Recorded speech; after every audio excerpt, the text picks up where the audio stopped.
Hello, Santa Fe. I'm Carlene. It's August the 9th, 2021. And today's show, we're going back to the 1980s. 8 murders were committed throughout the 1980 decade. All were young women. They were all pretty women, all unsolved. All of these murders are still open to investigation. Some are opening up as cold cases. Our guests are Carlos Gonzales. Thank you, Carlos, for being You're here. welcome. Patrick, Yes. your son, younger son, Younger son. and this is the older son, Yes, he's the oldest. Carlos Jr. Yes, sir. Yes, Thank you for being here today. These people are all family members of Annette Marie Gonzalez. She was one of the murdered women of the 1980s. The last time Carlos and your deceased wife Adela saw Annette was 33 years ago. Yes. And where did she go? She was 19. She was with a friend, with her Cousin. cousin, Her cousin. Boyfriend also earlier in ran. the night, though. and in the early mornings of the 17th, her cousin took her to her brand new 1988 Corolla. Yes, and dropped her off there, and he could not recall, under hypnosis, he could not recall which direction she went. So he is the last one that saw Annette alive. And we try and figure this out. I don't know where she went. That leads us to finding the vehicle at the highway department. In the parking lot. In the parking lot at the highway department, and there's so many things that you really need to tie in. It could have been she was abducted from her car at the highway department. I don't know. There's a lot of unanswered questions. So we did find the car, when was that? About 2 days later. 2 days later. 2 days later. And there was nothing missing from the car. Her as far purse as- was in the car. Purse was in the car, money was in the car. There was Virtually all no of it. violence or anything that you could tell. I drove right by there on my motorcycle looking for that car a day or two before. And I didn't see it, and I would have seen it because that's what I was looking for. It was on the back side of the highway I department. know though, exactly so- where it was. So I it know was, where my it mom's wasn't, were. it was shielded from Cerritos Road. Yes, I know exactly where Well, it was. what we did find in the back seat was her promise ring from her boyfriend at the time, Ron Apodaca, but I don't know how the promise ring got there, because maybe they had an argument. I don't know. Maybe even before, maybe it happened. We don't know. That is an unanswered question, but could have been she was abducted there. I don't know. We can't tie these things You together. can't tie them together, I understand that. Let's discuss her a little bit. She was, that was on July 19th. She was 19 years old at that time. Okay? okay? She was born on December 14th, 1968. So, two wonderful parents, because I knew Adela, I've known you for years, Yeah. wonderful parents. Two wonderful brothers. She attended school at Gonzales in Alameda. Yep. Then she went on, well, she was at St. Michael's too. Yeah. And she was a popular student. She was. She was a good athlete. She was smart. Mm-hmm. She had lots of friends. Yeah, and She was involved with the homecoming. I mean, she was Yeah, an she- active student. She was a good athlete there at Alameda. Was it Alameda at the time? Alameda Junior High. Ortiz, what was his first name? He was a referee. Referee. I forget his first name, but anyway. Huh? Ralph, maybe? No, not Ralph. No. Anyway, Donicio. I guess it was Donicio Ortiz. One of the Ortizes, anyway. But she was a good athlete and got MVP in track. For USA. Wasn't she nominated for the USA Activities Award or something for athletics? Could have been, but Yeah, she was in Who's Who. yeah, she was in Who's Who. Who's For Who. sure, I remember that. Yeah. So, I mean, she was athletic. She was smart. She was going to school. Went to the community college, finished a program there. wasn't Went she ahead. going to UNM or? You were going to UNM, right, to work on her bachelor's degree. Oh, wow. Okay, so on July 18th, you reported it to the police. Because, I mean, what would you No, know? it was actually on a Monday, July 19th, I July think. 19th? I went to report it to the police, and the person I talked with told me that if she's over 18, we don't handle those cases. They're old enough to take care of themselves. Yeah.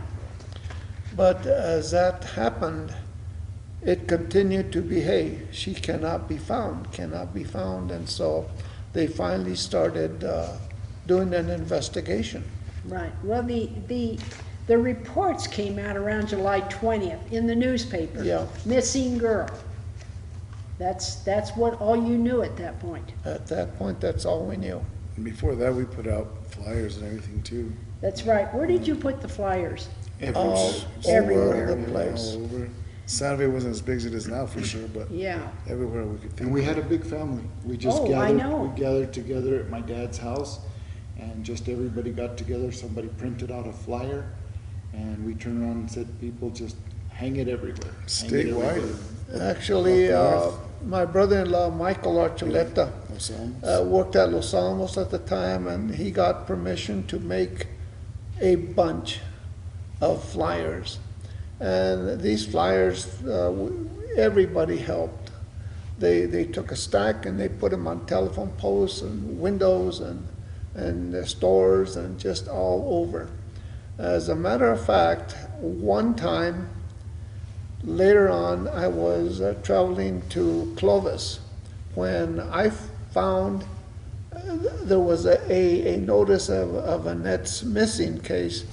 I found the flyer on a drive-in, hamburger drive-in there Yes. in Fort Sumner. I'll be Imagine. darned. Yeah. And yeah, they were just all over. They were in Clovis, they were in Fort Sumner, they were in Las Cruces. I had some people, some friends, that were concerned. They'd call me, I'd send them flyers, and they just post them all over the state. Now, you hired private investigators at that point. No, I never did. You never did? Never did. How did you get the private investigators in there? I mean, the FBI came into Well, it. the didn't they? FBI came and just talked to us generally about what had happened, but really there was no real follow-up by the FBI, in my opinion. Who really helped us a lot were the Santa Fe City Police Department helped us a lot. The Sheriff's Department helped us a lot, and it was under their jurisdiction because her body, her remains were found there on Bobcat Trail. And I guess it's jurisdiction of the Santa Fe County Sheriffs. And a big help at the time also was an undercover police officer from the New Mexico State Police. He tried so hard to find where Annette was. His name was Steve Herrera. Okay. And Steve helped us big time. He would keep in touch with us. He even followed up on some of the prank calls we got. That's what I And wanna he talk was about. able Yeah. to go and find that person sitting down and talking on the telephone to us. These prank calls are very common. Very common, yes. You got word that she was in Albuquerque, El Paso, Denver. These Juarez, Juarez. You had some yahoo call you and set $20,000 ransom yes. at your office. At my office, the person who answered the phone at the time was, oh gosh, I forget her name, Rita Uranga answered the phone, and they said they had Annette, they wanted $20,000 ransom, and she let the conversation go, but we have kept in touch. Rita and I have kept in touch, and she tells me and always thinks about that one day when that call came in, because maybe she could have gotten more information from the Well, person. you don't think about it though. You don't. You know, you just- you're Somebody call you kind of scares you, you Sure. know? That's the Yeah. first thing. Police have told you that often in any of these cases, you'll get crazies out there that want to get themselves involved in it. How do they help you there, Carlos? How do you handle that? Well, Adela had a person calling from Colorado.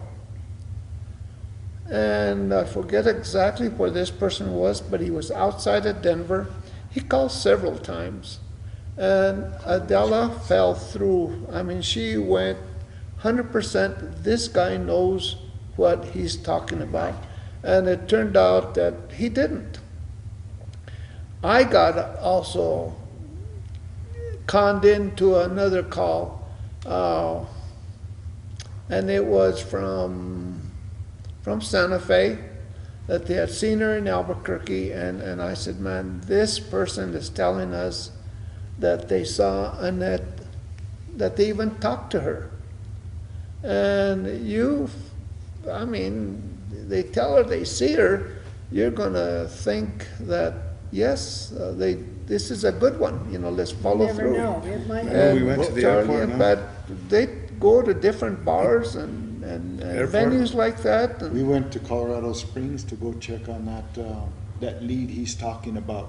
He and I drove up there to go see it, and it's like, because every lead, even if they knew a little bit about Annette, and granted she had the looks, the hairstyle, everything that a lot of the kids had back in those days, any little thing that sounded legitimate, they call. we would take off and do it, because it's not like today, where we have caller ID and we can locate a Oh, yeah. call by the cell phone tower pings or whatever. I mean, back then, if they got a call late at night or early in the morning with some kind of lead, they had to hang up the phone and get on a different phone and dial the cops and say, hey, look, trace this call back, and then they'd go through the action of tracing it. So Well, today's social media Yeah. is no difference. People are getting scammed every Oh, day yeah. on some crazy thing. Somebody called me the other day and said, hello, Grandma. And boy, I let him on. I almost had him, And I got the numbers. I called the Attorney General's office and reported it. sure. You never know. Some young kid up there trying to get $9,000 off of Grandma over here. Yep. well, when my mom, I guess as guys, we'll never know the mother's heart, Oh. of them carrying the child, But my mom would get real caught up in this, and even to this day, she passed away in 2006, That's right. Even to this day, when people ask me, what did your mom die of? I said a broken heart. A broken heart. She never got over it. Yeah. We've talked about that. Well, Carlos has never gotten over it either. It destroyed her from the inside. They Yeah. couldn't even figure out what was wrong with Mom. Yeah, Just it's started a getting- horrible, horrible thing. Okay, another thing that I was fascinated with, and I know this has worked in some cases, psychics. Now they got a psychic on it. We did. Yeah, we got a psychic out of California. Della and I went to Los Angeles. We flew out there. We met with Sandoval. What is her? Marguerite Sandoval. And she knew a psychic who had helped her because she lost her daughter, Roberta Montoya, Okay. in about the same area that Annette was Annette found. was found, yeah. And so we flew to Los Angeles. We met with Marguerite, and she said, "I want you to visit with this psychic. She is very good." I had reservations because of my upbringing, but we met with her, and she told us that Annette was in heaven and continued on this kind of thing. Never could really honestly say, this is what happened. This is a vision I have. Never did say anything like that. But we did meet with her, and you do what you You can. follow up on everything. Okay, now, March 1989, that's 9 months later, a dog finds a skeletal remains out by Bobcat Bite. Yes. Okay, tell me about that. Well, I was in Dallas, Texas, attending a employment and training conference. I left, and I left Adela at the house.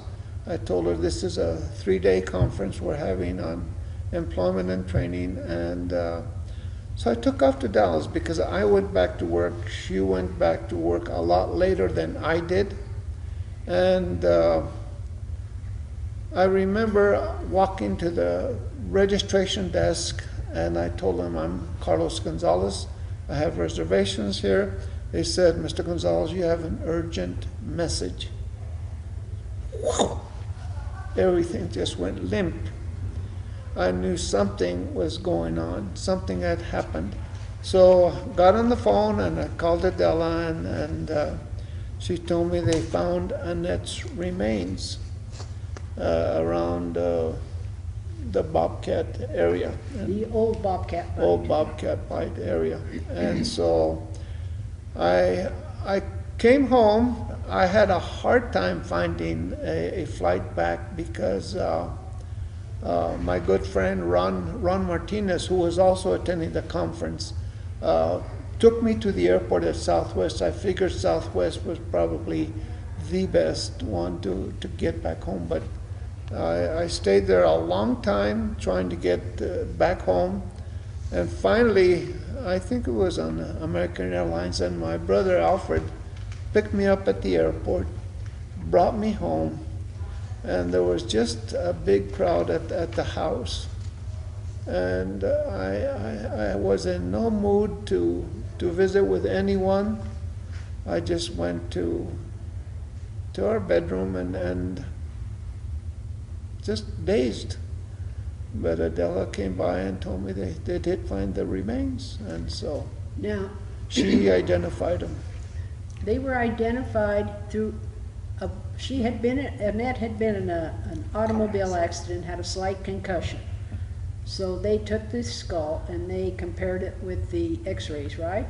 Dental x-rays. Actually, what ended up happening is originally, they had taken a piece of her spinal cord, Okay, and they originally told us it might not be Annette. They said because her back spinal cord had been fused together, okay.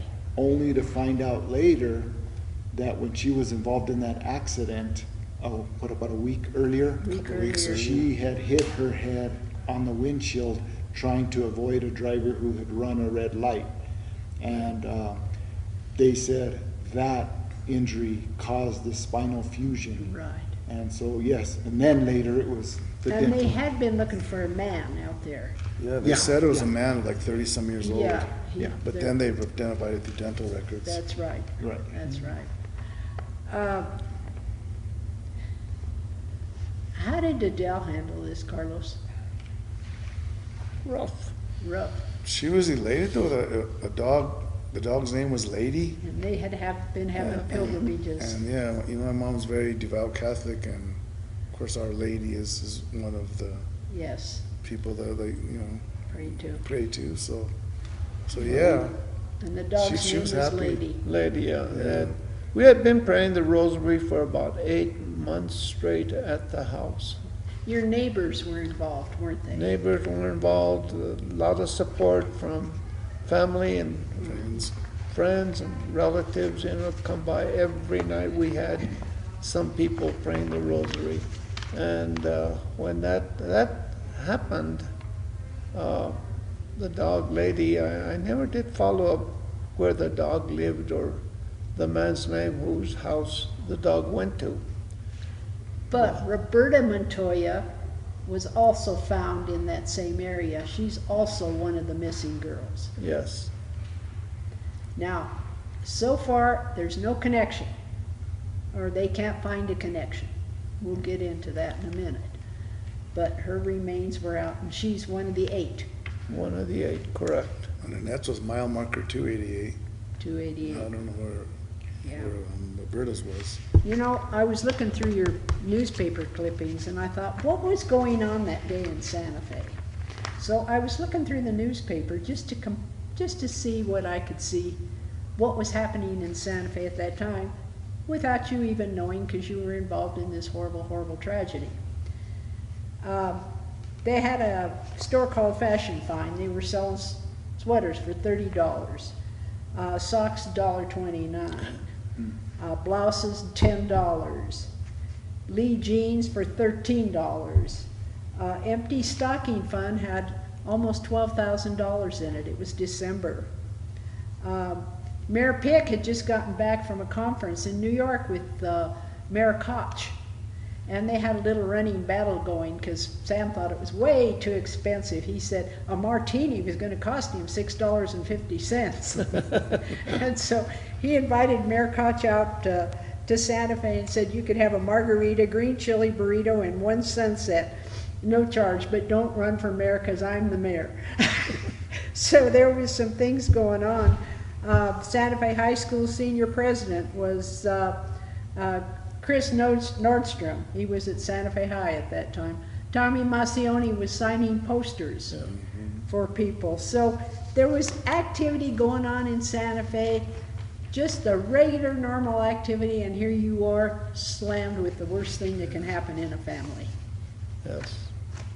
Okay, then a task force. Who was on that task force? I know the Office of the Medical Investigator had to be involved. And you had the district attorney, which had never been involved in an investigation, Chet Walters. The police department. That's when they started a real active investigation for murder. Do you remember any of that, Carlos, or? Yes, I remember that there was a lot of infighting between the state police, sheriff's office, and the Santa Fe Police Department. To me, they didn't coordinate as much as they could have. And I was going to write, in fact, I had a letter almost ready to go to the state police, tell them, why don't you guys cooperate? Yeah. Instead of saying, this is our jurisdiction, this is my case, blah, blah, and just didn't work out the way I thought it should have worked out. And I think we did have Steve Herrera working undercover for us with the state police, and I think it was Clayton, forget his first name. Mark, wasn't it? Mark Clayton. Okay. He was the lead person with the Santa Fe Police Department, and of course Benji Montano was the lead person with the sheriff's office. But they all, nothing ever came up, and Benji and Ron Madrid were, man, they said, we want to solve this case, and they did have meetings, a lot of meetings, but nothing surfaced. Well, what about this Santa Fe Alliance of Victims for Yes. Unsolved Crimes? They're pretty active. Yes, Or they this were active. alliance. I don't know if they still This are. alliance, it was made up of eight persons who had a daughter murdered within the Santa Fe area. And we had the Mulvaneys from, I think, Albuquerque, Mrs. Sandoval from Los Angeles. Gosh, I don't remember the rest. But, and of course ourselves, you know, we had meetings, we had prayer vigils, we had, that alliance made a little bit of noise, but nothing was ever solved. One of the things that I agreed with, and Chet Walters was district attorney at that Yes. time, there was information out there, and I won't even talk about it except just give you an idea what I want to know, that they kind of had an idea of how she died, but Chet Walters put a gag order on it immediately, and he had Art Insenius stamp it and okay it. Yes, And that was a good idea. Is that gag order still in effect? as far as I know it is, Okay, as it should be. as it should be, yes. Yeah. My nephew, Henry Valdez, could not get involved because of family ties. That's right. And Henry helped us a lot, you know, but nothing ever came out of any one of those cases. I remember the person Tara Calico from Belen. Yes. We went to go see Tara Calico's parents, Adela and I. We talked to them, and same thing. Nothing has ever surfaced on Tara Calico that is positive. One of the attorneys from Albuquerque said that all these murders had a similar connection, similar areas, kind of young girls, pretty girls. And he came up with the serial killer theory, and I think they really investigated that too. But they finally decided there was no connection to any of them.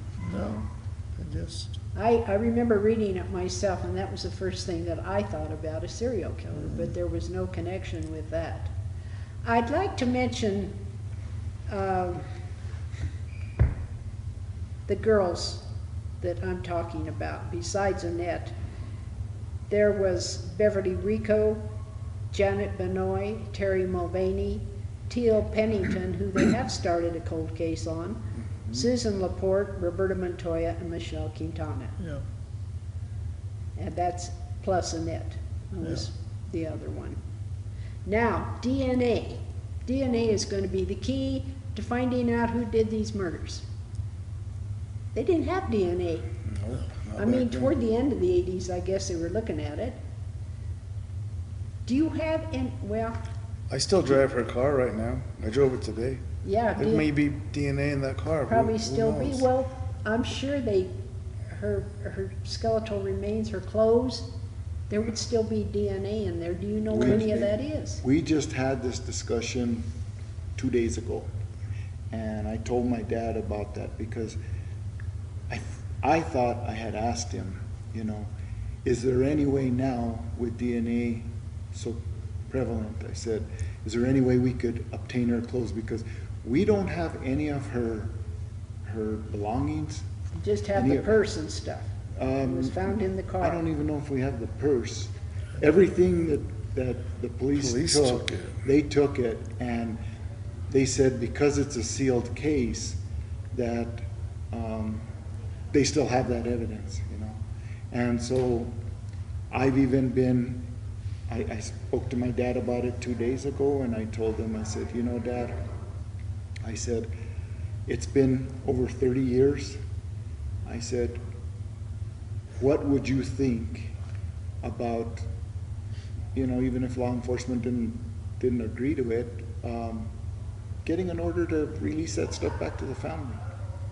You know, I would like to do that Well, you because sure could get the DNA. because and see, and he and I kind of disagreed on this part here, is that I thought I had asked him once before, have they tried taking DNA from it? But you got to remember that her clothes were out there for 9 months. That's in right. the snow. When the dog found her skull, they couldn't go back to the area because there was so much snow and ice that had kind of covered everything. So we don't know if it's been washed off. Could it have been? We just don't know. And I don't know how much DNA you get out of skeletal remains, but I know it is the answer to everything. Today they have rape kits, they have blood saliva tests, everything. Back then they didn't have any of this. A new facility's being built that's a forensic facility here in Santa Fe by Galisteo Street. But you would have thought So- that somebody from the police department or somebody actually looking at the cold case would have said, hey, well, let's take this stuff out and get it tested, if they haven't done it. We don't know if they've done You it or not. don't know. I'm saying once that facility's built, you know, they might have technology that's even more advanced than it is today.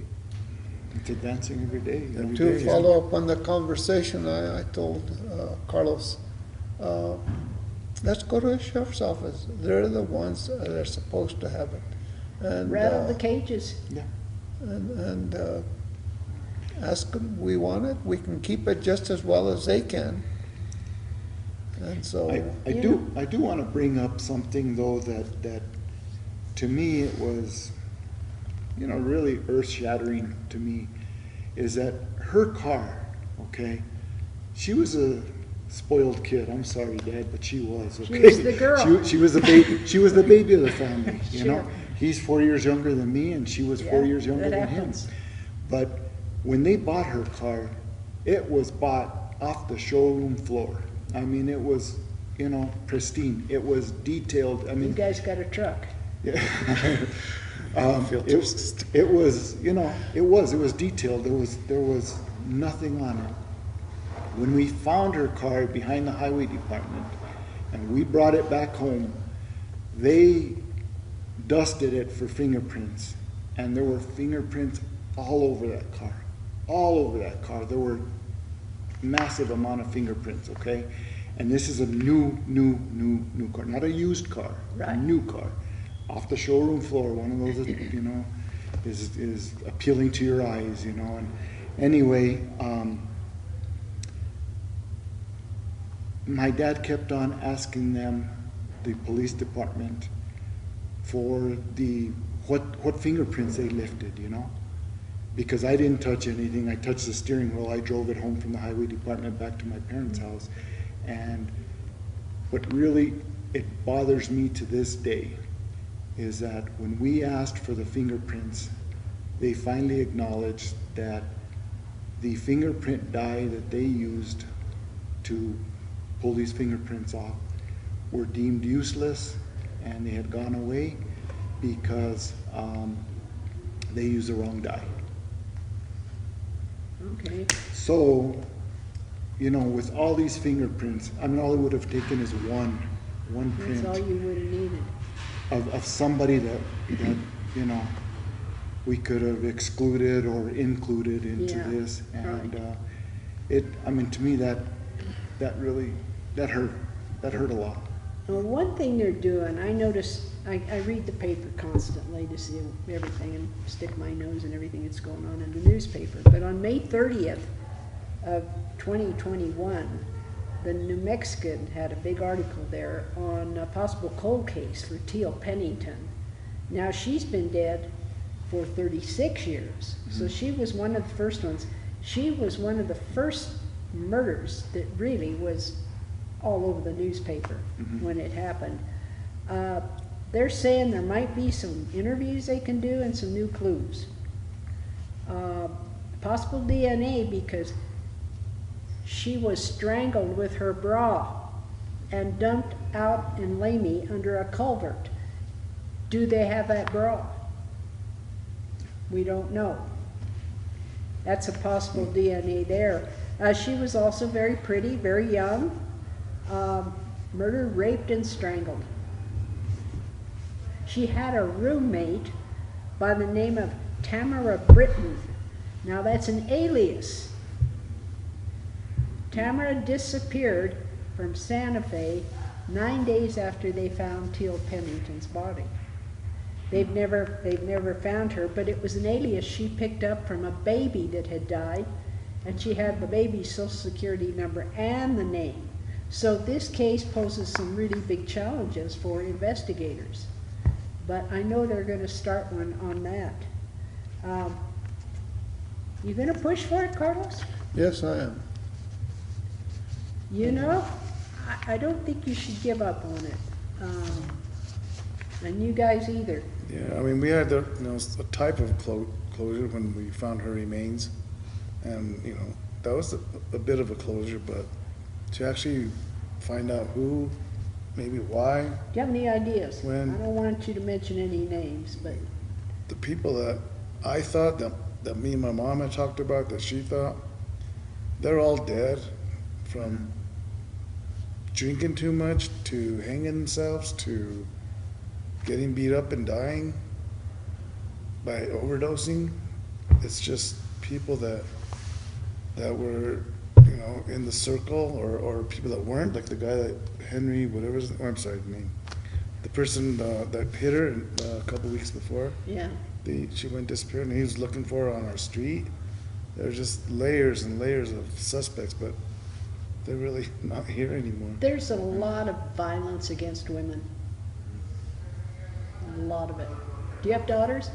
I have a daughter who was born on her birthday. That's on Annette's right. birthday. Yes, Desiree. And yes, I don't know how this man did it, And I give hats off to my mom and dad, because they stuck together. And I know some of the ladies you mentioned there, their parents, they split up because they couldn't handle the heartbreak. Some of those families weren't close. A lot of these people in this Pennington case are like aunts and people that knew her. And I don't know whether she was ever with her mother. It was kind of a shaky family. And but they're pushing for it. And, just to...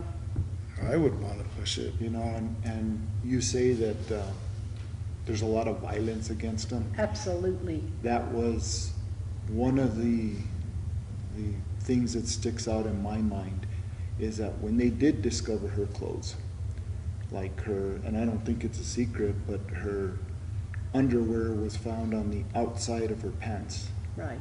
So you're saying, to me, that's violent, That's just a violent act. Well, for I whomever. Every time I pick up the paper, there's some woman, and the cops have to go into these violent situations, and then things happen and people get shot and everything. But violence against women has increased. And I know my dad told me when I was a little girl, he said, don't you ever let a man mistreat you. Good advice. They wouldn't, because I'm 10 feet tall.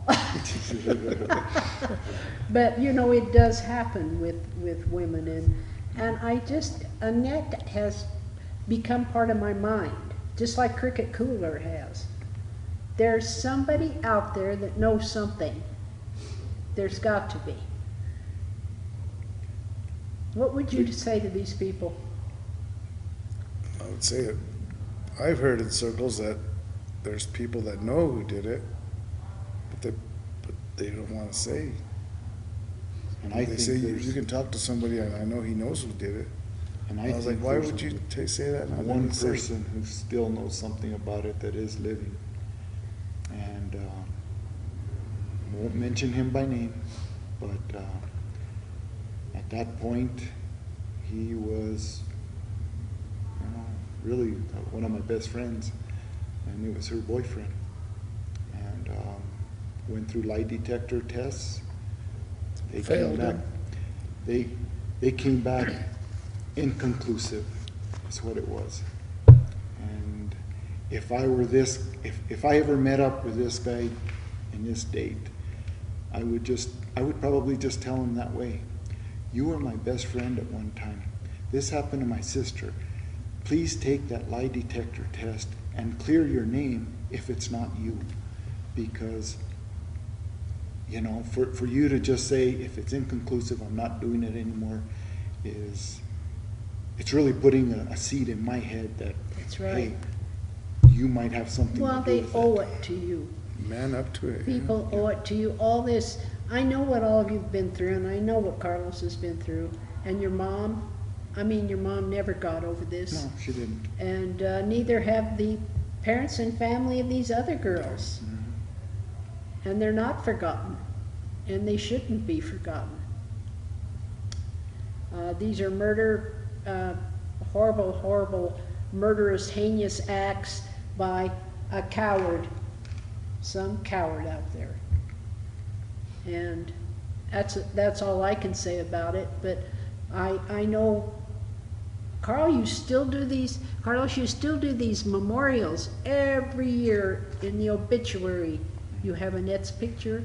You have a mass set for her on the day they found her, on her birthday also. We've been very fortunate to do the memorials,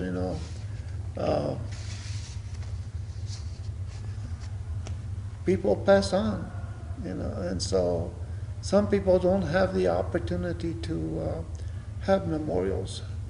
On this last memorial, which was her 33rd year, It was in July. in July 17th, it was in 2021, was 33 years that we last saw Annette. Came out on a Friday. People called me and said, we're going to Mass. The reason I had the Mass at San Isidro was because Our Lady Guadalupe was already booked. So we had a Mass at San Isidro on the day that she was gone, Memorial Day. Then Pat and I went to Sunday Mass in Bernalillo. Father Ramos performed a beautiful Mass at the church in Our Lady of Sorrows in Bernalillo. And then I get a call from Mother Marie Bernadette from the Carmelites. Carmelite nuns. Carmelite nun. She's been there. She was there when this all happened 33 years ago. And she called me and she said, Carlos, I want you to know that we had a special Mass for Adela and Annette, July 16th. And also, I have been doing that novena for about 32 years, 30 actually, because last year and this year they didn't have it. But anyway, they have never forgotten Adela and Annette. Well, you have a lot of support in this community, not only in your neighborhood, but in the Guadalupe Church. Oh, yes. I know you have that wonderful support, and Because of this too, they've been able to, and of course when my mom was alive, but when this happened with Robbie Romero, which was another big case here, another one, yes, hit with he a and my hammer. mom actually took the incentive to go over there, and they befriended Robbie's mom and Yes. dad, right? Yeah. And help them get through this as well. You know, I was thinking, before I decided to do this, I've heard nothing but, pardon my French, bitching and complaining through this whole COVID season. And there are people out there that are really hurting. And these people complaining constantly about, oh, it's my right, and here there are people that are really hurting, like your dad. And Carlos has made a life for himself. Adele went back to work. Yeah. You've got a board going now that you're on. What is the name of that board?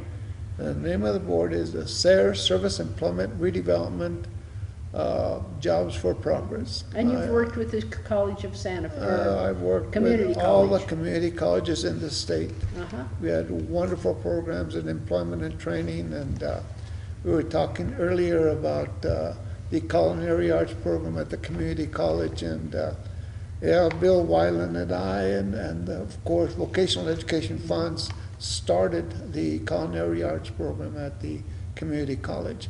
But we had projects all over the place. But I belong only to one board just to keep busy. Sure, but you kept busy. Oh, I did keep busy. As a matter of fact, I retired, with about 31 years of service. And I flunked retirement. So the latest job I had was with New Mexico Economic Development Department, Okay. doing audit work for the state, because the state would fund companies with a job training incentive program, and I had to check them out, monitor them, make sure that they were complying with the contract, and that kept me busy for about 16 years. I just retired totally 2017. And you're going to the spa working out. Oh yes, yes. I go to the spa to work out, and there's where I met you, Carlene, and you said, let's do a follow-up. Let's do a follow-up on Annette. You never know who's going to watch what the community college is filming now. Something may come up. It and could. It may. It could. Now, you people have already also had scholarship fund at Oh, yes. St. Michael's and at College. Community College, right? Let's hear Yes. about that. The Community College Foundation, and I've taken to, they have special dinners. They didn't have it during COVID, but I took Pat, correct? And I took Charlie to the dinners, and sometimes I would ask them if I could bring an extra guest, and I would take one of my sisters or brothers to the community college. Yes, we have a foundation there, Annette Gonzalez, Annette Marie Gonzalez Right. Memorial Scholarship. Last count, and the endowment is fully funded. It's a presidential scholarship. It pays for everything. And I know I've done a follow-up on it, and we had something like, I think 31 recipients of the scholarship. They've gone to the community college. Some have become engineers, some have become physician's assistants, some have gone into accounting and become accountants. In fact, one of the recipients was Stephanie Blea. Stephanie Blea and her mom couldn't afford the school, the tuition, books, everything. So we gave her the Annette Marie Gonzalez Scholarship. And Stephanie, to this day, is so thankful because that was her start. She finished her bachelor's, got her master's in accounting, and she's doing fine. So Annette didn't die in vain. Oh, no, not. And you know what happened is that when this happened on the scholarship, I was president of the National Employment and Training Association. And what happens with that association is that the peers around the country voted me in as president. And of course, Annette's situation was at the time. And I remember that they offered me a plaque saying that the National Employment and Training Association wanted to establish a scholarship in memory of Annette.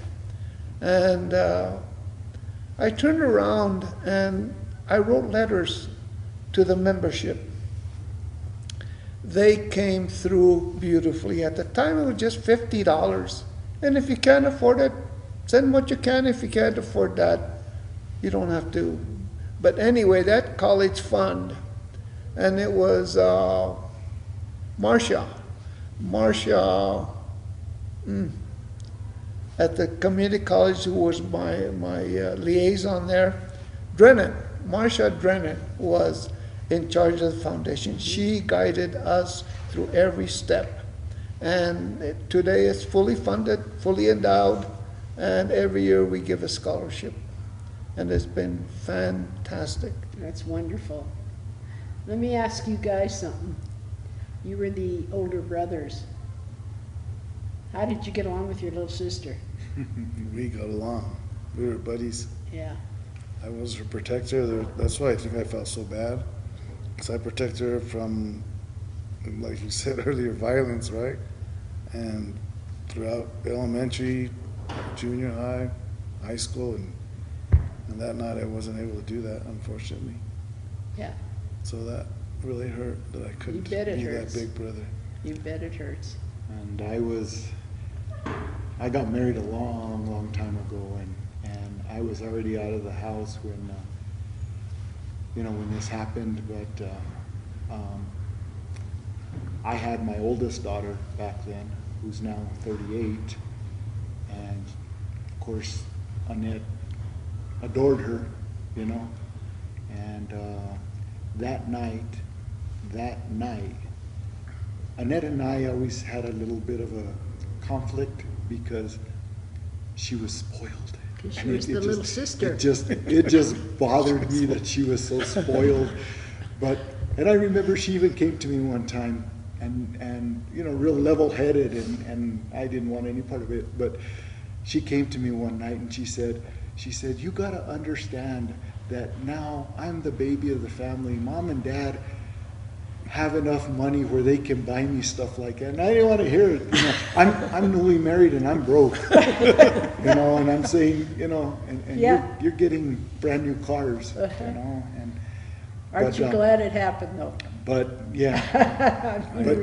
But that night she actually came by to give my daughter a video, because back then it was VHS, a video to watch on the DVD, what are they called? VHS players, VCR players, to watch that night. And I remember she walked in and just dropped off the videotape and hugged my daughter and kissed her and went on her way. And I remember I just thought, oh, she's so spoiled. She was in her brand new car. And I think she would forgive you. Yeah, I know she would have. She would have. That was her heart. But but it just, it, a lot of regrets now for me. Oh, for don't me have personally. any regrets.